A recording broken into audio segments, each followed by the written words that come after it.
अब खबरें विस्तार से। आपके लिए खबरों की प्लेट तैयार है, तो चलिए शुरुआत करते हैं आज की तमाम ट्रेंडिंग न्यूज के साथ।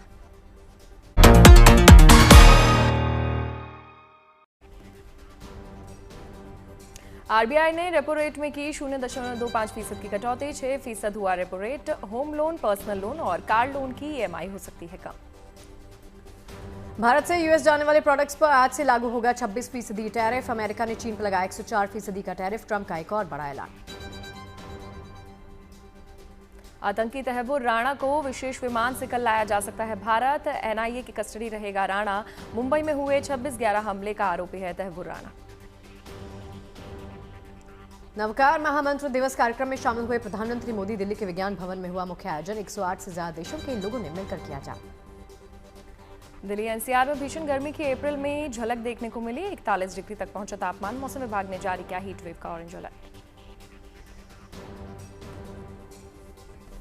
और चलिए लंच टाइम में सबसे पहले बात करते हैं इसी बैकग्राउंड की जो आप हमारे पीछे देख रहे हैं। देखिए मौसम और तापमान, टेम्परेचर लगातार फील हो रहा है पूजा। बिल्कुल, गर्मी और ज्यादा बढ़ती जा रही है। अभी ये हाल है, आगे पता नहीं क्या है ना। अगले 2 महीने 3 महीने कैसे रहने वाले हैं, इमेजिनेशन से थोड़ा सा परे हो गया है। लेकिन जम्मू कश्मीर के पहाड़ी इलाकों में मौसम के रुख में एक बार फिर से थोड़ा सा चेंज, थोड़ा सा बदलाव देखने को मिल रहा है, जो एक राहत की खबर के तौर पर देखा जा रहा है। क्योंकि मंगलवार को पश्चिमी विक्षोभ की वजह से श्रीनगर समेत पहाड़ी इलाकों में बारिश हुई, जिससे पारे में हल्की गिरावट आई, जिससे लोकल के साथ साथ सैलानियों के चेहरे भी खिल गए हैं। पूजा, दरअसल मौसम विभाग के मुताबिक आपको बता दें कि जम्मू और श्रीनगर समेत प्रदेश के ज्यादातर क्षेत्रों में आज और कल भी बारिश होने की संभावना जताई जा रही है।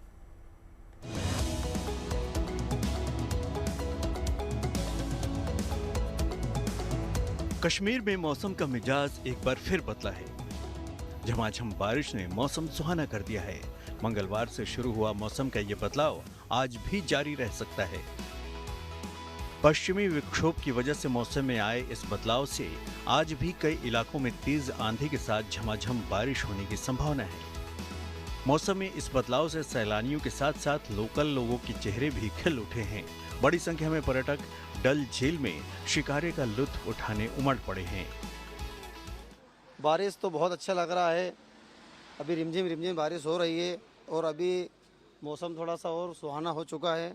फैमिली के साथ आ सकते हैं, आप पूरे लोगों के साथ आ सकते हैं, अपने परिवार के साथ आ सकते हैं और बहुत भाईचारा और बहुत मोहब्बत ही बहुत अच्छा लगता है यहाँ पर।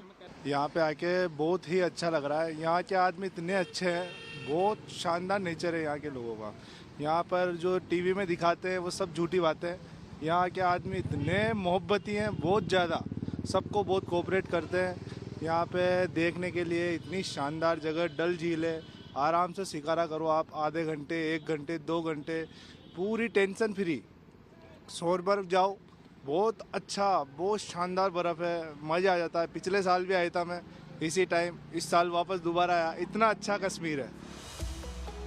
पश्चिमी विक्षोभ का असर कश्मीर में मंगलवार को ही दिखना शुरू हो गया था। पहाड़ों पर बारिश हुई और श्रीनगर समेत अधिकांश निचले क्षेत्रों में बादल छाए रहे।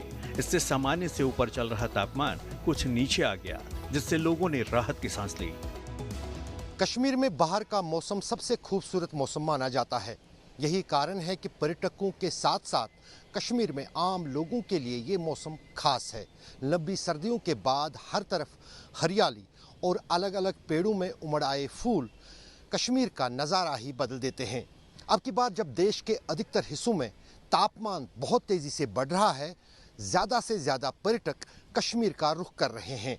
और साथ ही जम्मू कश्मीर का पर्यटन विभाग अलग अलग स्प्रिंग फेस्टिवल्स का आयोजन भी कर रहा है। ऐसे ही एक स्प्रिंग फेस्टिवल का आयोजन पुलवामा जिले के पांपोर में हुआ। वैसे भी मैदानी इलाकों में पड़ रही बेहिसाब गर्मी से सुकून पाने के लिए लोग पहाड़ों का रुख कर रहे हैं, जहां का मौसम काफी हद तक खुशगवार है। बाहर के मौसम ने भी कश्मीर की तस्वीर बदली है। जम्मू कश्मीर का पर्यटन विभाग कश्मीर के अलग अलग इलाकों में पर्यटकों को लुभाने के लिए स्प्रिंग फेस्टिवल का आयोजन कर रहा है। रंग बिरंगे फूल घाटी के लोगों के साथ साथ सैलानियों को भी आकर्षित कर रहे हैं। हमारे गांव के लिए बहुत इज्जत और खुशी की बात है कि यहाँ पे ये फेस्टिवल्स हो रहे हैं और हम यही चाहेंगे कि आगे भी ऐसे फेस्टिवल्स होते रहे। हमारा यहाँ पर एक स्प्रिंग फेस्टिवल हो रहा है सांबोरा पामपुर में, जो कि यहाँ की फील्ड्स हैं जहाँ पर वाइल्ड ट्यूलिप्स हैं, मस्टर्ड है और यहाँ पर पेयर का इतना प्यारा ब्लॉसम है। तो हमने पूरी वैली में स्प्रिंग फेस्टिवल्स का एक सीरीज़ किया है। बादामवारी में था, यूसमर्ग में, आज यहाँ पर है, फिर हमारा हारवन में भी होगा। कश्मीर के पुलवामा जिले में आयोजित किए गए इस स्प्रिंग फेस्टिवल में बड़ी संख्या में लोगों ने शिरकत की। श्रीनगर के ट्यूलिप गार्डन की तर्ज पर साउथ कश्मीर के कोकरनाग जिले में भी इसी तरह स्प्रिंग फेस्टिवल का आयोजन किया गया, जिसे देखने बड़ी संख्या में पर्यटक शामिल हुए। श्रीनगर से अशरफ वानी के साथ bureau report, good news today. वहीं हिमाचल प्रदेश के कई जिलों में भी हीट वेव जैसी स्थिति है और पारा सामान्य से 5 डिग्री ज्यादा दर्ज किया गया है। हालांकि हिमाचल प्रदेश में आज से वेस्टर्न डिस्टर्बेंस एक्टिव होने की भी संभावना जताई गई है। देखिए, इसी के चलते कई इलाकों में बारिश होने का अनुमान है, जो हमने आपको पहले बताया। इसके लिए देखिए हमारी खास रिपोर्ट।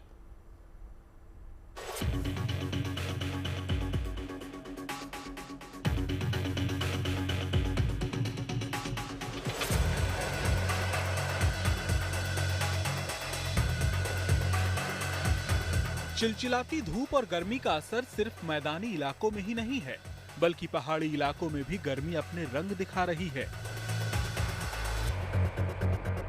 हिमाचल प्रदेश के कई जिलों में तापमान सामान्य से 5 डिग्री ज्यादा दर्ज किया गया है। पिछले कुछ दिनों से हिमाचल प्रदेश के कई इलाकों में पारा लगातार चढ़ता जा रहा है, जिसमें कांगड़ा, मंडी, कुल्लू और सोलन शामिल हैं। इन इलाकों में पिछले कुछ दिनों में औसतन तापमान में बढ़ोतरी दर्ज की गई है और हीट वेव जैसी स्थिति बनी हुई है। हालांकि राहत की बात यह है कि आज से ही पहाड़ी इलाकों में पश्चिमी विक्षोभ के सक्रिय होने का भी अनुमान जताया गया है। ऐसे में हिमाचल प्रदेश के कुछ हिस्सों में तेज हवाओं के साथ बारिश भी हो सकती है। मौसम विभाग के मुताबिक मंडी, कांगड़ा, कुल्लू, शिमला और सिरमौर के कुछ इलाकों में तूफान और बिजली कड़कने के साथ बारिश हो सकती है, जबकि चंबा, कांगड़ा और लाहौल स्पीति में हल्की बारिश का अनुमान है। मौसम विभाग ने हिमाचल प्रदेश के अलग अलग इलाकों में 11 अप्रैल तक बारिश की संभावना जताई है। चंबा, कांगड़ा, कुल्लू, लाहौल स्पीति यहाँ पे कुछ एक स्थानों में बारिश हो सकती है। फिर 10 और 11 अप्रैल को संभावना है कि जो बारिश की एक्टिविटी है जो हमारे मध्यवर्ती डिस्ट्रिक्ट है, जिसमें कांगड़ा, कुल्लू, मंडी, शिमला, सिरमौर है यहाँ पे देखिए थंडरस्टॉर्म लाइटनिंग के साथ 10 और 11 अप्रैल को बारिश हो सकती है। फिर 12 तारीख से मौसम फिर से कमी आएगी और 13 तारीख से फिर से एक बार प्रदेश में मौसम मुख्यतः साफ ही बना रहेगा। जाहिर है जब पहाड़ी इलाकों में बारिश होगी तो इसका असर मैदानी इलाकों में भी पड़ेगा और थोड़ी देर के लिए ही सही, लेकिन चिलचिलाती धूप और गर्मी से लोगों को राहत भी मिलेगी। शिमला से विकास शर्मा के साथ bureau report, good news today. अब देखिए, मौसम की गुड न्यूज़ के बीच में खबर एक और अच्छी आई है, वो ये कि हिमाचल प्रदेश के केलांग में बॉर्डर रोड ऑर्गेनाइजेशन ने कड़ी मेहनत और मशक्कत के बाद दारचा शिंकुला मार्ग को खोल दिया है। बर्फबारी के चलते ये रास्ता करीब 4 महीने से बंद था। आज मुख्य अभियंता योजक परियोजना ने विधिवत पूजा अर्चना कर रास्ते को आवाजाही के लिए खोल दिया। उन्होंने शिंकुला दर्रा से हरी झंडी दिखाकर इस रास्ते को खोला और वाहनों को रवाना किया। कारगिल की जांस्कार वैली को लाहौल घाटी से जोड़ने की ये महत्वपूर्ण सड़क है। इस सड़क को खोलने के लिए 15 से 20 फुट बर्फ भी हटानी पड़ी और इस कार्य के लिए करीब 4 महीने तक 12 मशीनें काम पर लगी थी, जिनमें 3 snow cutter, 3 dozer, 2 JCB, 2 wheel loader और 2 एक्सकवेटर शामिल थे। वहीं करीब 65 मजदूर दिन रात सड़क मार्ग को बहाल करने में जुटे हुए। इसके बाद जाकर रास्ते को साफ भी किया जा सका।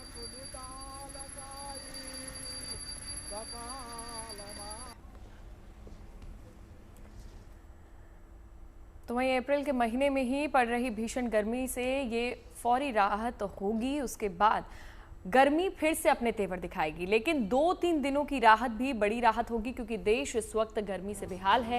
हिमाचल के पहाड़ों पर पारा चढ़ रहा है तो महाराष्ट्र के नागपुर में गर्मी के सितम ने मुश्किलें बढ़ा दी हैं। चंद्रपुर में भीषण गर्मी का कहर देखने को मिल रहा है। लोग गर्मी के सितम से बचने की कोशिश लगातार कर रहे हैं। वहीं प्रयागराज में सवारी ना मिलने से ही ई रिक्शा ड्राइवर्स का काम प्रभावित हो रहा है। तो वहीं राजस्थान के पाली में सड़कें सूनी नजर आ रही है। गर्मी के चलते लोग घरों में बंद हो गए हैं। तो वहीं कर्नाटक के कलबुर्गी में लोग भीषण गर्मी से पक्षियों को बचाने के लिए उनके दाना पानी की व्यवस्था में लगे हुए हैं। कुल मिलाकर गर्मी का कहर चारों ओर है और ऐसे में जरूरत है तो बस सावधान रहने की और गर्मी से बचने के उपाय की।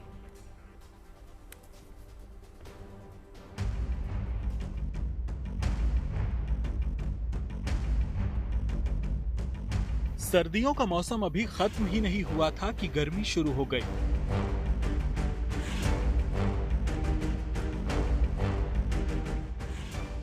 आसमान से चिलचिलाती धूप मानो धरती पर अंगार की तरह पड़ रही है, जिससे पारा लगातार बढ़ता जा रहा है। अप्रैल की शुरुआत में ही गर्मी के जब ये तेवर हैं, तो भला मई और जून में क्या हाल होगा। दिल्ली समेत पूरे उत्तर भारत के राज्यों का यही हाल है। दिल्ली एनसीआर में जून से पहले ही गर्मी ने अपने तेवर दिखाना शुरू कर दिया है। अप्रैल का महीना है और अभी से तापमान जो है वो 40 डिग्री पार हो चुका है। मौसम विभाग के अनुसार 2 से 3 दिन तक गर्मी का प्रकोप इसी तरीके से जो है वो बढ़ता रहेगा। साथ ही साथ अगर अधिकतम तापमान की हम बात करें तो 42 डिग्री तापमान जो है वो होने वाला है। साथ ही साथ मौसम विभाग ने इन 2 दिनों के लिए जो है वो येलो अलर्ट भी जारी किया गया है। फिलहाल उत्तर भारत में लोगों को मौसम की बेरुखी से राहत मिलती नहीं दिख रही है। मौसम विभाग ने अगले 2 दिनों तक इसी तरह हीट वेव रहने की आशंका जताई है। टेम्परेचर भी ज़्यादा है, इसके साथ साथ रात के टेम्परेचर भी ज़्यादा हैं। राजस्थान में जो मैक्सिमम टेम्परेचर्स है वो 45.6 तक है। और अगर आप वेस्ट एमपी की बात करें, वहाँ भी वही है कि heat wave and warm night. जैसे हीट वेव तो हमारे दिन के टेम्परेचर्स के बेस पे होता है, वार्म नाइट में नाइट के टेम्परेचर्स भी ज़्यादा हैं। और पंजाब, हरियाणा, हिमाचल प्रदेश, एनसीआर दिल्ली, उसमें भी यही कंडीशंस बनी हुई हैं। जे आने वाले 2 दिनों में ऐसा ही रहेगा। मध्य प्रदेश का भी हाल कुछ ऐसा ही है। यहाँ नर्मदापुरम में मंगलवार को तापमान 44 डिग्री को पार कर गया, तो वहीं भोपाल में तेज धूप के साथ साथ गर्म हवाओं ने लोगों की मुश्किलें बढ़ा रखी हैं। हम इस समय राजधानी भोपाल में मौजूद है, जहां पर अधिकतम तापमान 41 डिग्री तक पहुंचा था। 41.6 डिग्री सेल्सियस रिकॉर्ड किया गया था सोमवार को भोपाल में तापमान। और आलम यह है कि सुबह से न केवल तेज धूप बल्कि लू जैसी गर्म हवाएं जो चल रही हैं, उनसे बचने के लिए तमाम लोग कोशिश कर रहे हैं। और भोपाल की सबसे ज़्यादा भीड़भाड़ वाली जगह पे दिन के समय सन्नाटा पसरा हुआ है। उत्तर प्रदेश में भी गर्मी के तेवर कुछ कम नहीं है। यहाँ लखनऊ, वाराणसी और प्रयागराज समेत कई जिलों में पारा 40 डिग्री के पार चला गया है। वहीं महाराष्ट्र के चंद्रपुर में पारा 43 डिग्री के आसपास पहुंच गया है। ऐसे में सुबह शाम के वक्त यहाँ सड़कों पर पानी का छिड़काव किया जा रहा है।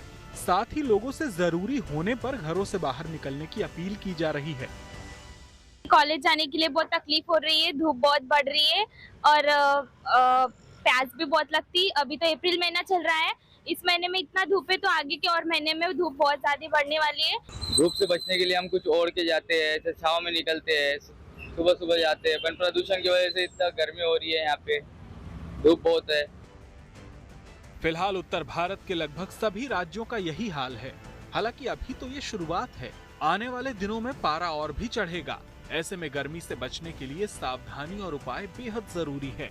दिल्ली से मनीषा लड्डा, भोपाल से रवीश पाल सिंह, चंद्रपुर से Vikas Rajurkar, bureau report, good news today. और चलिए अब आपको लेकर चलते हैं आस्था के दर पर और दिखाते हैं आस्था और विश्वास की अनूठी वाली तस्वीर।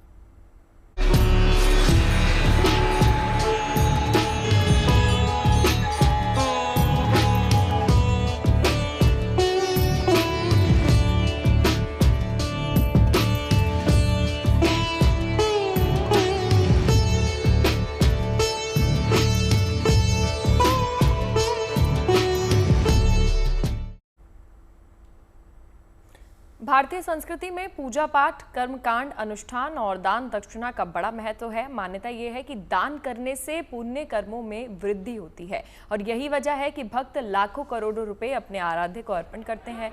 देश भर में तमाम मंदिरों में अलग अलग मौके पर भक्त दिल खोल कर दान करते हैं, चाहे वैष्णो देवी का धाम हो या काशी विश्वनाथ का दरबार या फिर रामलला का दरबार। देखिए, आस्था आपको हर तस्वीर में और हर जगह में पर देखने को मिल जाएगी। इन मंदिरों में हर साल भक्त करोड़ों का दान करते हैं, फिर उस दान का उपयोग मंदिर के रखरखाव, संचालन, त्योहारों, समारोह के आयोजन और समाज सेवा के लिए किया जाता है। हाल ही में रामनवमी के खास मौके पर भक्तों ने अपने आराध्य के दर पर लाखों करोड़ों का दान किया।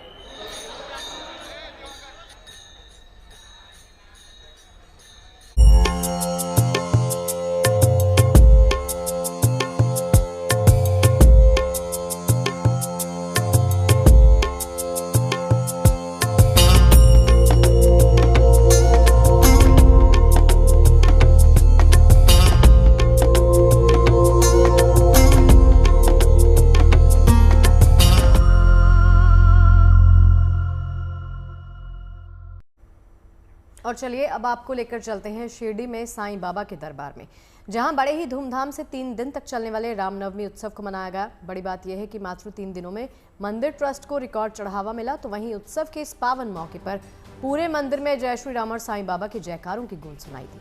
साईं बाबा के दरबार में आस्था का जनसैलाब का इन तस्वीरों से आप अंदाजा लगा सकते हैं कि भक्तों की साईं में कितनी अटूट आस्था है।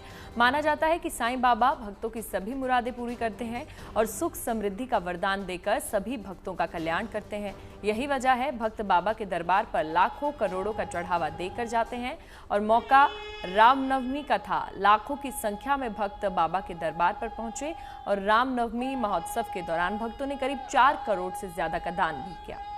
देखिए, बाबा के दर पर नोटों का ये अंबार भी नजर आया और इस महाउत्सव के दौरान भक्तों की अगाध आस्था का प्रतीक ये तस्वीरें आपको दिखा रही हैं कि कितनी बड़ी तादाद में भक्तगण यहाँ पर एकत्रित हुए और भक्तों ने बाबा के प्रति अपनी आस्था व्यक्त की।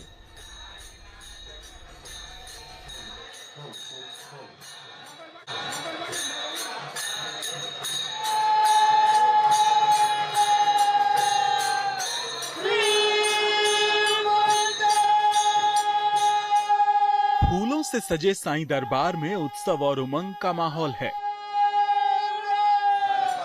कहीं मंत्रोच्चार की गूंज है तो कहीं शोभा यात्रा की रौनक। पालने में प्रभु श्री राम झुलाए जा रहे हैं तो राम धुन से साईं मंदिर परिसर गूंज उठा।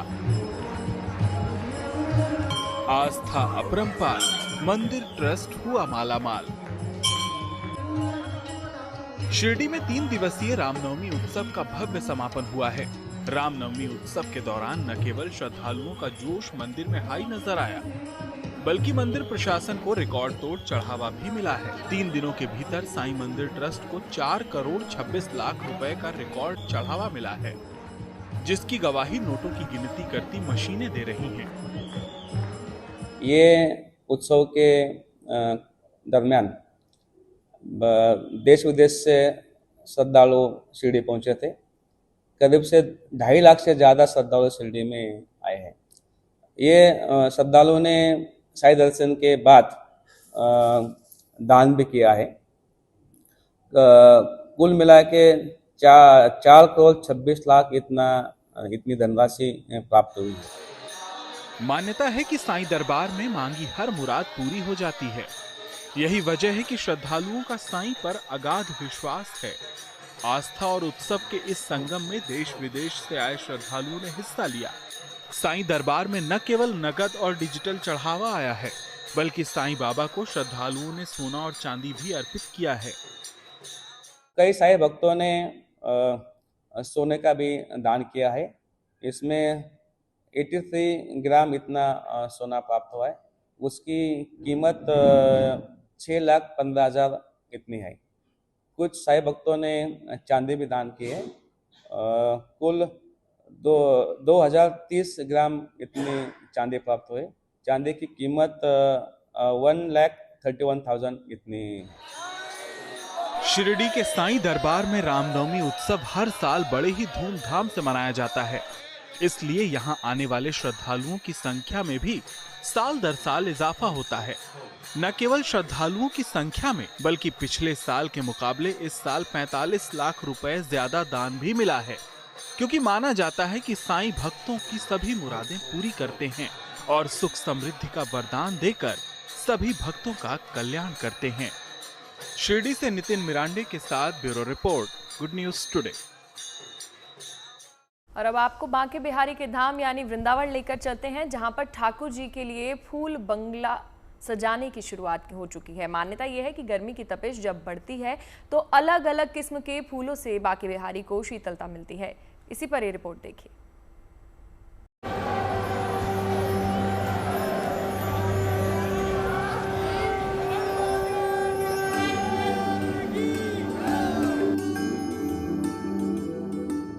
सज रहा बाके बिहारी का फूल बंगला। भीषण गर्मी में ठाकुर जी को मिलेगी रंग बिरंगे फूलों वाली शीतलता। फूलों का ये अलौकिक संसार वृंदावन के विश्व प्रसिद्ध बाके बिहारी मंदिर का है। यहाँ जब गर्मी की तपिश बढ़ती है तो बाके बिहारी को इससे बचाने के लिए फूल बंगला सजाया जाता है। मान्यता है कि अलग अलग किस्म के फूल बाके बिहारी को शीतलता प्रदान करते हैं। खास बात ये भी है कि अब ठाकुर जी गर्भगृह से बाहर आकर जगमोहन बरामदा में विराजमान होकर भक्तों को दर्शन देंगे। चैत्र शुक्ल एकादशी से प्रभु बाके बिहारी के जो मंदिर है उसमें फूल बंगला सजने का आयोजन शुरू हो जाता है और ये हरियाली अमावस तक निरंतर चलेगा। तो जो फूल बंगला है ये आज से शुरू होता है और इसमें तमाम तरह के फूल हैं वो लगाए जाते हैं और ये फूल 4 जगह से आते हैं।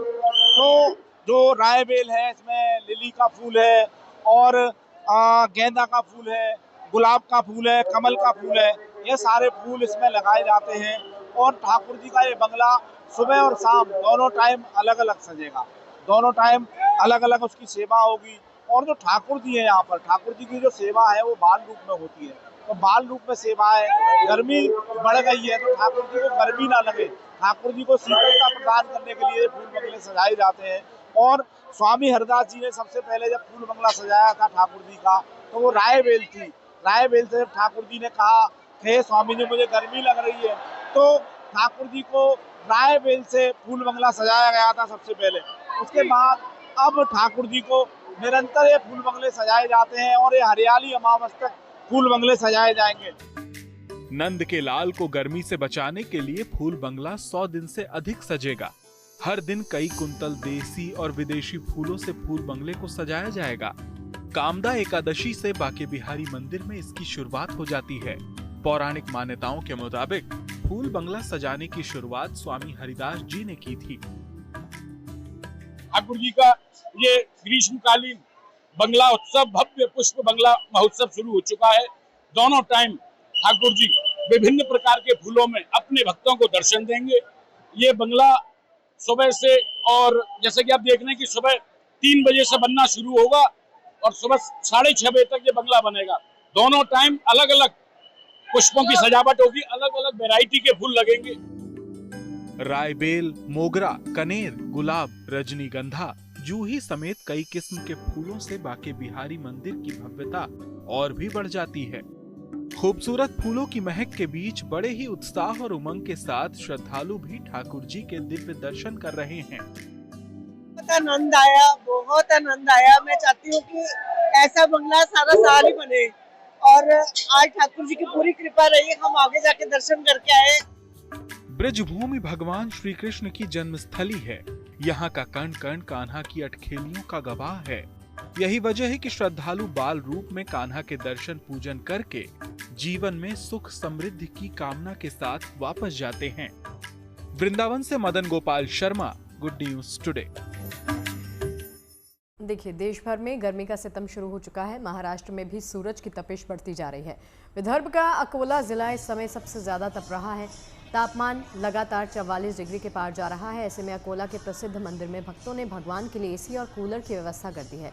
नज़ारा है अकोला शहर के ऐतिहासिक श्री संत गजानन महाराज मंदिर का, जहां श्रद्धालुओं ने अपने आराध्य भगवान को इस गर्मी से राहत देने की कोशिश की। मंदिर के गर्भगृह में लगे ये कूलर और पंखे देख लीजिए, भक्तों की उस आस्था को दर्शाते हैं जिसमें भगवान को अपने परिवार का हिस्सा मानकर उनकी सेवा की जाती है।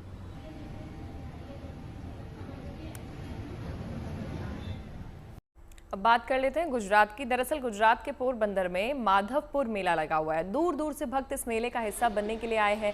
ये मेला श्री कृष्ण रुक्मणी का पारंपरिक विवाह उत्सव का प्रतीक है। माधवपुर मेला भगवान श्री कृष्ण और देवी रुक्मणी जी के दिव्य विवाह का उत्सव मनाने वाली संस्कृतियों का मनमोहक मिश्रण प्रस्तुत करता है। और कहा जाता है कि इस मेले की शुरुआत लगभग 13वीं सदी के आसपास हुई थी। एक कथा के मुताबिक विदर्भ की राजकुमारी रुक्मणी को श्री कृष्ण माधवपुर लाए थे। इसके बाद यहाँ माधवपुर में उनका रुक्मणी के साथ विवाह हुआ था।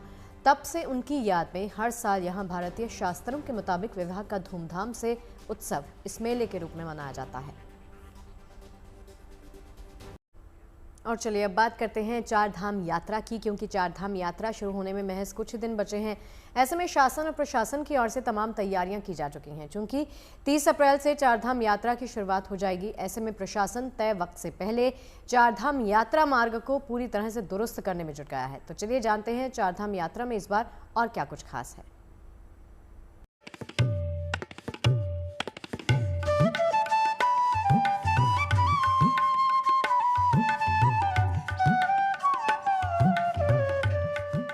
चार धाम की करो तैयारी, आ रही है पवित्र यात्रा की बारी। देवभूमि उत्तराखंड एक बार फिर से श्रद्धालुओं से गुलजार होने जा रही है, क्योंकि यहाँ जोरों शोरों से चार धाम यात्रा की तैयारियां चल रही हैं। केदारनाथ, बद्रीनाथ, गंगोत्री और यमुनोत्री में श्रद्धालुओं की सुविधा का खास ख्याल रखा जा रहा है। इसके साथ ही चार धाम यात्रा मार्ग को भी सुगम बनाया जा रहा है, जिससे यहाँ आने वाले श्रद्धालु बिना किसी परेशानी के चारों धामों के दर्शन कर सकें। मसलन चार धाम यात्रा मार्ग पर श्रद्धालुओं के लिए व्यापक स्तर पर बिजली और पानी की सुविधा की जा रही है। श्रद्धालुओं की सुविधा के लिए यात्रा मार्ग पर अस्थायी अस्पताल भी बनाए जा रहे हैं। सुरक्षा के लिहाज से भी यात्रा मार्ग पर सीसीटीवी कैमरे भी लगाए जा रहे हैं। श्रद्धालुओं की बड़ी संख्या में आमद को देखते हुए जगह जगह अस्थायी पार्किंग की भी व्यवस्था की जा रही है। वहीं बद्रीनाथ धाम में भी यात्रा मार्ग को साफ सुथरा बनाया जा रहा है और रास्ते से तेजी से बर्फ हटाने का भी काम चल रहा है। वहीं बर्फबारी की वजह से क्षतिग्रस्त हुई सड़कों को भी दुरुस्त किया जा रहा है। इसके लिए बद्रीनाथ केदारनाथ मंदिर समिति के सदस्य भी अब ग्राउंड पर उतर गए हैं और यात्रा मार्ग का निरीक्षण कर सभी बुनियादी सुविधाओं को बेहतर करने में जुटे हैं। होली से लेके बद्रीनाथ धाम तक जितनी भी व्यवस्थाएं हैं, जैसे रोड, वाटर एटीएम, सुलभ शौचालय, उन सब का निरीक्षण किया गया था। और धाम में अभी भी कुछ बर्फ जमी हुई है, जिसके कारण थोड़ा कार्य में दिक्कत आ रही थी लेबर्स को। तो अब कार्य ने गति पकड़ी है और समय भी कम बचा है। आशा है कि अगले 1 महीने के अंदर हम सभी कार्यों को पूर्ण कर लेंगे। माना जाता है कि चार धाम की पवित्र यात्रा करने से श्रद्धालुओं को मोक्ष का लाभ मिलता है। ऐसे में इस साल भी 30 अप्रैल से शुरू होने जा रही इस पावन यात्रा में शामिल होने के लिए देश और दुनिया भर से लाखों श्रद्धालु देवभूमि उत्तराखंड पहुंचेंगे, जिसके लिए अब तक रिकॉर्ड संख्या में श्रद्धालुओं ने रजिस्ट्रेशन भी कराया है। चमोली से कमल नयन सिलोड़ी के साथ bureau report, good news today. Himachal Pradesh की राजधानी शिमला में महिलाओं के लिए टैक्सी सेवा की शुरुआत की गई है। दरअसल इस टैक्सी सेवा में महिलाओं को न सिर्फ आम टैक्सी से कम दरों में यात्रा करने का मौका मिलेगा, बल्कि इस टैक्सी के संचालन से लेकर ड्राइविंग तक सभी महिलाएं कर सकेंगी। और ऐसे में महिलाओं के लिए ये टैक्सी किफायती होने के साथ साथ सुरक्षित यात्रा का अनुभव देगी। शिमला की कामकाजी और ज़रूरतमंद महिलाओं के लिए the society for connecting lives के डेडिकेटेड टैक्सी सेवा की शुरुआत की है। नगर निगम महापौर सुरेंद्र चौहान ने टैक्सी को हरी झंडी दिखाकर सेवा का शुभारंभ किया।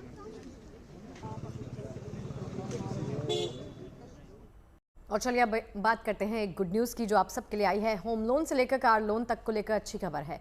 आरबीआई ने रेपो रेट में 25 बेसिस पॉइंट्स की कटौती कर दी है। लगातार दूसरी बार रेपो रेट में कटौती की गई है। इससे पहले फरवरी में भी रेपो रेट में 25 आधार अंक की कटौती की गई थी। आज की कटौती के साथ अब रेपो रेट 6% हो गया है। रेपो रेट वो दर होती है जिस पर आरबीआई बैंकों को लोन देता है, यानी इसके कम होने से आपको होम लोन, पर्सनल लोन और कार लोन की किस्त कम होती है। आरबीआई की मॉनेटरी पॉलिसी कमेटी की बैठक में आज रेपो रेट में कटौती का फैसला लिया गया।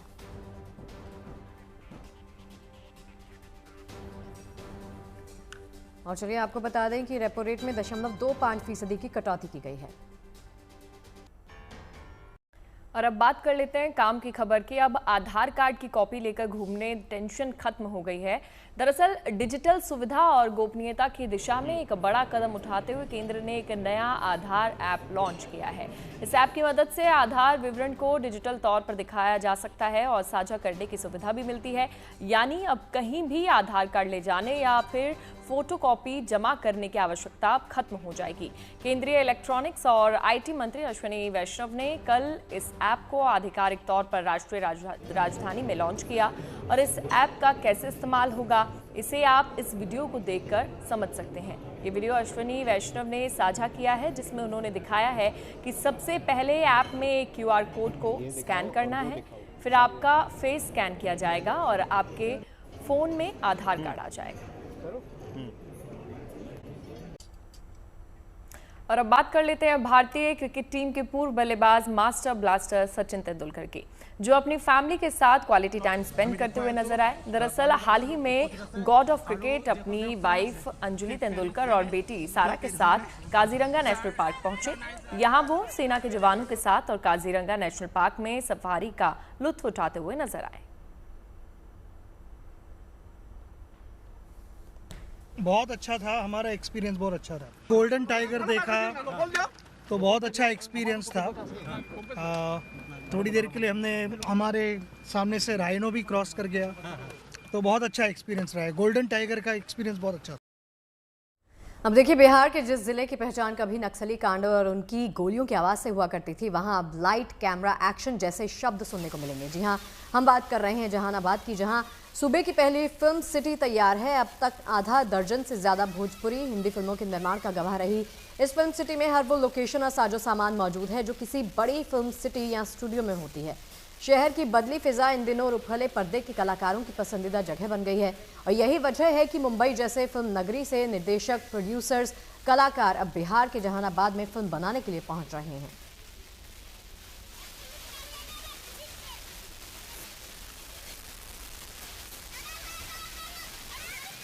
अच्छा लग रहा है और अच्छा लग रहा है और कि सबसे बड़ी बात है कि हमारे जानने वाले हैं, हमारे मित्र हैं, बहुत पुराने जो कमाल के एक्टर रहे हैं, हैदर काज़मी, उन्होंने जहानाबाद पाली गांव में एक फिल्म सिटी की स्थापना की है और यहाँ शूटिंग चल रही है। कन्याधन फिल्म है, धीरज पंडित की फिल्म है, उसको हम शूट करने आए हैं और शूटिंग चल रही है अभी। तो ये बड़ा अच्छा लग रहा है यहाँ की बिहार में की फिल्म सिटी में हम शूट कर रहे हैं बिहार। और अब बात बॉक्सिंग की। ब्राजील में आयोजित हुए बॉक्सिंग विश्व कप में अपना परचम लहराने के बाद भारतीय दल स्वदेश वापस लौट आया है। दरअसल दिल्ली एयरपोर्ट पर सभी मुक्केबाजों का शानदार तरीके से स्वागत किया गया। भारत ने विश्व मुक्केबाजी कप में 10 सदस्यों का दल भेजा, जिनमें भारत की झोली में 6 पदक आए। हरियाणा के झज्जर के रहने वाले बॉक्सर हितेश गुलिया ने वर्ल्ड बॉक्सिंग कप में गोल्ड मेडल जीतकर इतिहास रचा।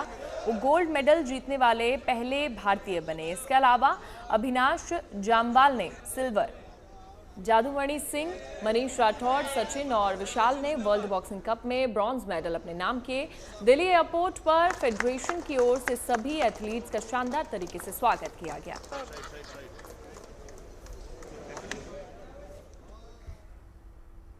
देखिए, कहते हैं काम के बदले सिर्फ पैसा नहीं, प्यार भी मिलता है। ऐसा ही कुछ यूपी के एक सरकारी स्कूल के टीचर के साथ हुआ, जो स्कूल विदाई पर शिक्षकों के लिए प्रेरणा स्रोत बन गया है।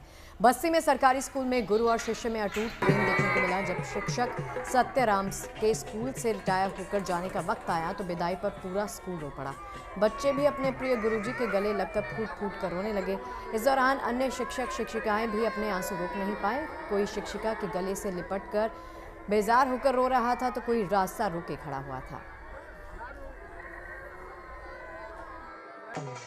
हमारे जो प्रधानाध्यापक आदरणीय सत्यराम मुंशी जी रिटायर हुए हैं, बहुत ही अच्छे और नेक और बहुत ही अनुशासित, समयबद्ध, बच्चों को पढ़ाने में इतना लगन से वो पढ़ाते थे कि उनके पढ़ाए हुए 12 बच्चे नवोदय और राष्ट्रीय योग्यता छात्रवृत्ति कुछ होती है, उसमें आए हैं बच्चे और बच्चे बहुत मानते थे।